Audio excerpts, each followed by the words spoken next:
Hi అండి. నమస్తే. Welcome back to సరాగ రుచులు.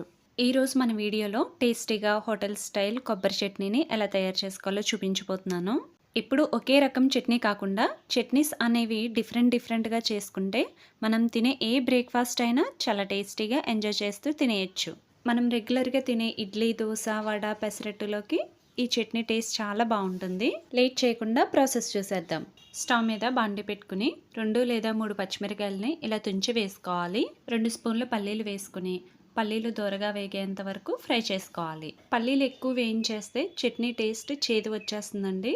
ఇలా వీడియోలో చూపించే విధంగా ఇలా వేగితే సరిపోతుంది. ఇప్పుడు దీన్ని ఒక మిక్సీ జార్లోకి ట్రాన్స్ఫర్ చేసుకోవాలి. ఒక బౌల్ పచ్చి కొబ్బరిని వేసుకోవాలి.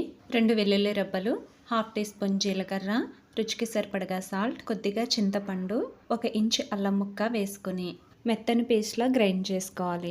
ఇలా మధ్య మధ్యలో వాటర్ యాడ్ చేసుకుంటూ ఈ కన్సిస్టెన్సీ వచ్చేంత వరకు గ్రైండ్ చేసుకోవాలి. ఈ చట్నీని ఒక బౌల్లోకి ట్రాన్స్ఫర్ చేసుకుని పక్కన పెట్టుకోవాలి.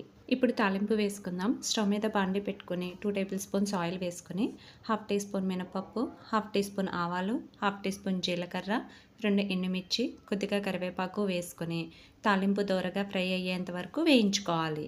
తాలింపు ఇలా దోరగా ఫ్రై చేసుకున్న తర్వాత స్టవ్ ఆఫ్ చేసుకుని తాలింపుని చట్నీలోకి ట్రాన్స్ఫర్ చేసుకోవాలి. అంతేనండి, ఎంతో సింపుల్ అండ్ టేస్టీ కొబ్బరి చట్నీ రెడీ అయిపోయింది. బ్రేక్ఫాస్ట్ చట్నీస్ని ఇలా డిఫరెంట్గా టేస్టీగా చేసుకుంటే చక్కగా తినేయచ్చు.